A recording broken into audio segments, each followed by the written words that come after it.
Oi pessoal, tudo bem? Bem-vindos a mais um vídeo do nosso clube investigativo. Antes de tudo, eu vou pedir para vocês me seguirem nas minhas redes sociais, que eu deixo aqui na descrição, e vou deixar aqui também na tela, principalmente no meu TikTok, que eu tô trazendo vídeos curtinhos sobre os casos que eu trago aqui toda semana. Não se esqueçam de se inscrever aqui no canal também, eu vejo que tem bastante gente que assiste os vídeos, mas ainda não é inscrito, e vocês se inscrevendo, vocês me ajudam bastante. Ativem o sininho também, que eu tô trazendo vídeo novo toda terça-feira, e deixe seu gostei aqui no vídeo se vocês gostarem do conteúdo. O caso de hoje é um caso que eu conheço já há um tempo, mas eu quase não vejo conteúdo sobre ele, principalmente aqui no YouTube, não tem quase nenhum. O caso conta a história de uma mulher chamada Cindy Thompson. Ela estava grávida e ela foi encontrada morta pelo namorado dela dentro da casa dela. E todo o desenrolar da história foi envolvido em um grande mistério. Vem comigo saber mais sobre essa história.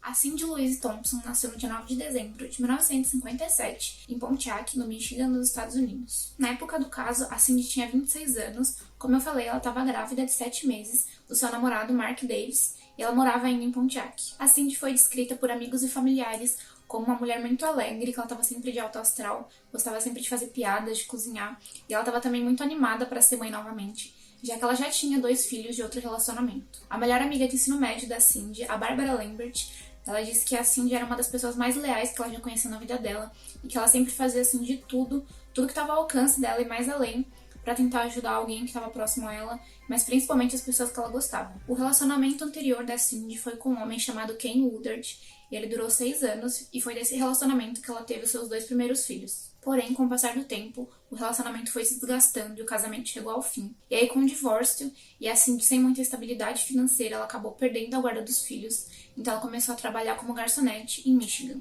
Foi nesse momento que ela reencontrou o Mark Davis, já que eles já tinham namorado no ensino médio, mas eles não levaram a relação adiante, porque a Cindy achava o Mark muito imaturo. Porém, com o passar de todos esses anos, quando eles se reencontraram, a Cindy percebeu que o Mark tinha mudado, então eles começaram a se relacionar novamente. O Mark foi descrito por alguns colegas como uma pessoa muito gentil e muito engraçada, e todo mundo dizia também que ele foi amado, muito amado pela Cindy desde o primeiro momento que ela viu ele, e ela tinha até um ursinho de pelúcia, que ela chamava de Mark, e que ela dormia com ele todas as noites. De acordo com a irmã da Cindy, o Mark teria falado pra Cindy que ele terminou o relacionamento dele com a até então namorada dele, a Carol Sanders, mas que eles ainda estavam morando juntos. Porém, isso não foi um empecilho pra Cindy, e com a evolução do relacionamento, apesar tanto da Carol quanto a mãe do Mark não gostarem muito da Cindy, elas estavam sempre dispostas a atrapalhar, os dois. Apesar de tudo isso, em 1983, a Cindy descobriu que estava grávida do Mark, e os dois eles ficaram muito felizes e muito animados com a chegada de novo membro para a família. E mesmo com a grande felicidade dos dois, tanto a Carol quanto a mãe do Mark, elas ficavam o tempo inteiro invalidando esse acontecimento, insultando a Cindy, e a Carol até chegou a dizer pro Mark que, na verdade, quem deveria criar esse bebê era ela e não a Cindy. Em dezembro, no mesmo ano, em 1983, a Carol chegou a invadir a casa da Cindy com um homem, e assim que a Cindy percebeu, ela estava numa ligação com a amiga dela, então ela deu um grito para a amiga dela para chamar a polícia. Após isso, a Cindy mudou de casa. O Mark não chegou a efetivamente morar com ela, mas ele levou alguns objetos pessoais para o local. Um ponto que vale ressaltar é que essa não foi a primeira vez que a Carol invadiu a casa da Cindy. Ela já tinha invadido um ano antes junto com uma amiga, e ela destruiu um relógio e algumas camisetas que a Cindy tinha comprado para o Mark. E apesar de toda essa chateação que era causada pela Carol e pela mãe do Mark, a Cindy ela não se importava muito com isso. E ela e o Mark eles tentavam levar uma vida tranquila. E eles se esforçavam bastante, eles davam o melhor para conseguir dar uma boa vida pro bebê que ia nascer. E isso durou até as 5 horas da manhã do dia 22 de fevereiro de 1984, quando o Mark chegou na casa da Cindy e encontrou ela já sem vida, com o corpo completamente desfigurado no andar de cima. E ao se deparar com essa cena, o Mark ele foi totalmente desesperado até a casa de uma das melhores amigas da Cindy, que era Sherry Hooker, e ele disse que algo tinha acontecido com a Cindy e ele relatou toda a cena que ele tinha visto. Segundo a Sherry, o Mark chegou na casa dela totalmente transtornado e perturbado, e foi nesse momento que os dois acionaram a polícia e pediram também uma ambulância. E assim que os policiais e os paramédicos entraram na casa, eles se depararam com toda aquela cena, e todos os presentes no local declararam que aquela cena de crime era uma das mais horripilantes que eles já tinham visto na vida. E por conta de todos os golpes que tinham atingido a Cindy, o bebê também acabou não sobrevivendo. Apesar de provavelmente haver algumas evidências forenses no corpo, os policiais decidiram vasculhar primeiro a casa para ver se eles encontravam alguma outra pista. E o que mais alarmou todo mundo de imediato é que não tinha nenhum sinal de arrombamento na casa, e eles também perceberam que todos os fios de telefone estavam cortados, o que descartava qualquer tentativa de roubo ou até mesmo de invasão. Dava bastante a entender que aquilo tinha sido algo pessoal, com uma vingança. E o que comprovava bastante isso era a própria cena do crime, que era bem feia, assim, dava pra perceber que quem fez isso tinha bastante ódio da Cindy. E como o Mark foi a primeira pessoa que viu a Cindy sem vida, ele foi também o primeiro a ser levado para a delegacia para prestar depoimento e, quem sabe, fornecer alguma informação importante para o caso. Durante o depoimento, os policiais eles ficaram bastante intrigados e tentaram entender com o Mark o porquê de quando ele viu o corpo, em vez de ele chamar a polícia ou ir até uma delegacia, ele foi na casa da amiga da Cindy e ele se justificou dizendo que ele não sabia onde tinha uma delegacia ali perto. Fora isso, o Mark ele também deu algumas brechas no seu depoimento, né? Quando perguntaram para ele se ele sabia alguém que poderia ter feito isso com a Cindy, ele disse que não sabia. Algumas perguntas também ele se recusava a responder, então isso dava bastante a entender que ele não estava contando a história completa do que tinha acontecido. Mas como os policiais não podiam obrigar ele a falar alguma coisa, ele acabou sendo liberado. A próxima pessoa a prestar depoimento foi a Sherry, a amiga da Cindy. No interrogatório com ela, eles não queriam saber muito dela, eles queriam saber mais do Mark, então foi aí que ela percebeu que ele era um dos principais suspeitos do caso. Então ela foi logo dizendo para os policiais que o Mark não seria capaz de fazer isso e que ele realmente amava a Cindy. Porém, foi nesse momento que a Sherry ela lembrou da Carol e ela apontou ela como uma forte suspeita para o caso. A Carol ela foi descrita como uma mulher muito organizada, muito educada, mas também muito controladora, capaz de ditar tudo o que aconteceria não só na vida dela, mas também na vida do Mark. Além disso, a Carol ela vinha de uma família muito rica, então a situação financeira dela sempre foi muito estável, e isso beneficiava também, de certa forma, o Mark, já que os dois moravam juntos. E claro que esse pode ter sido um dos motivos do Mark ter se separado dela e não ter saído da casa, porque com isso ele perderia todas as mordomias, né, que ela proporcionava para ele.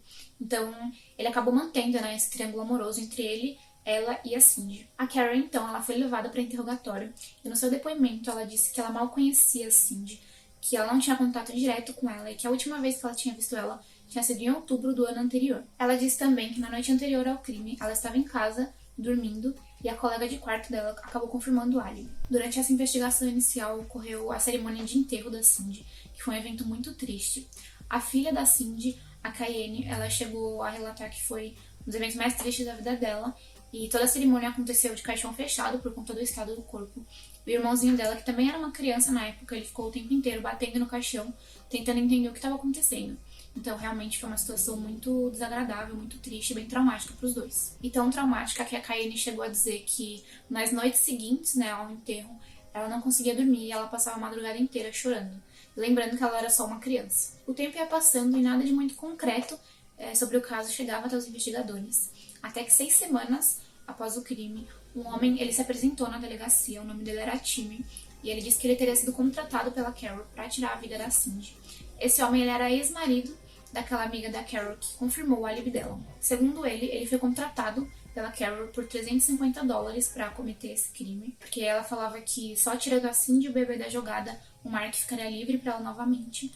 Porém, ele disse que ele não conseguiu cometer o ato. Como o time ele não tinha nenhuma prova concreta sobre isso, só o relato dele não era suficiente para acusar a Carol.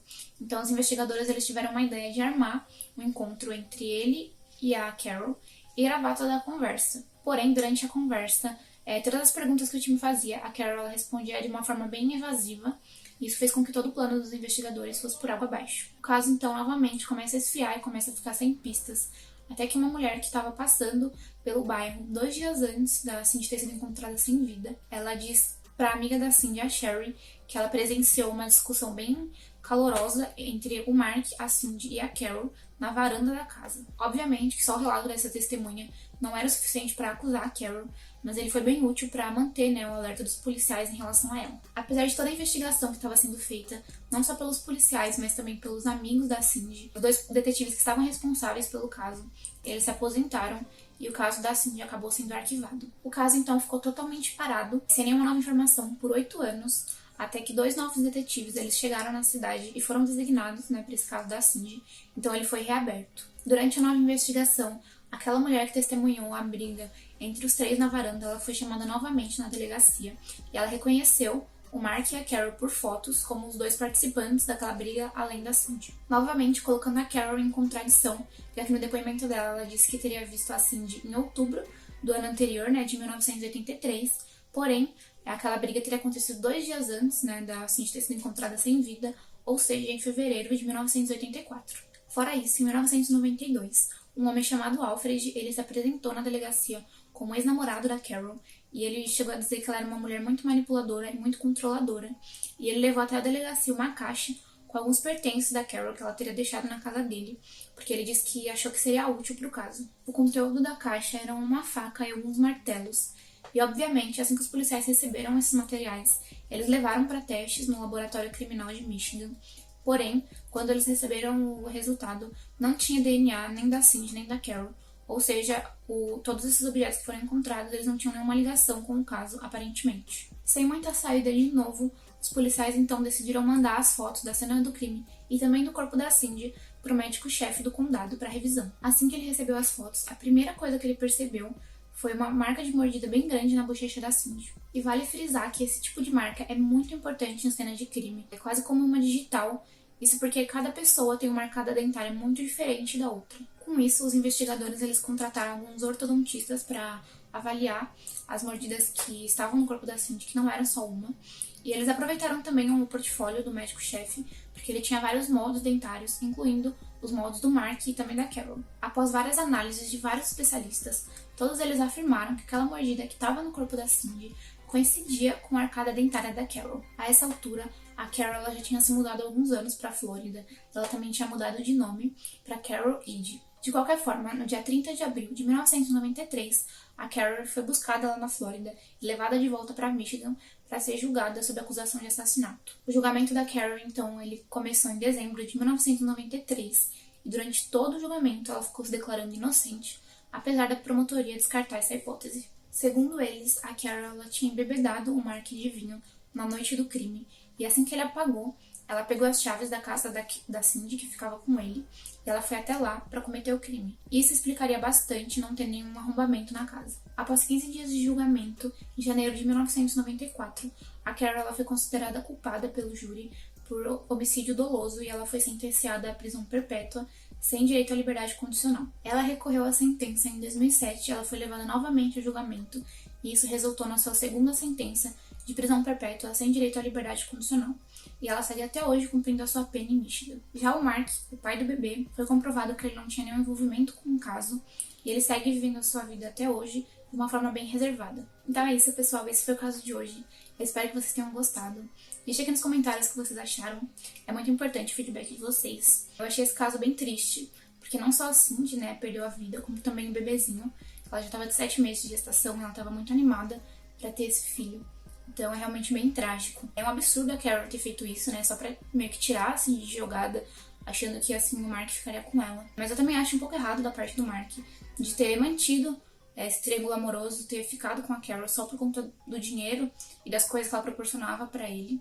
Porque isso acabou causando tudo isso, né, indiretamente. Me contem o que vocês acharam também da condenação da Carol, que foi sem nenhuma prova concreta, né, só com a evidência da mordida. Me lembra também um pouco do caso do Ted Bundy, que ele foi condenado por conta também de uma marca de mordida. Não deixe de deixar seu gostei aqui no vídeo e se inscrever aqui no canal. E até o próximo vídeo.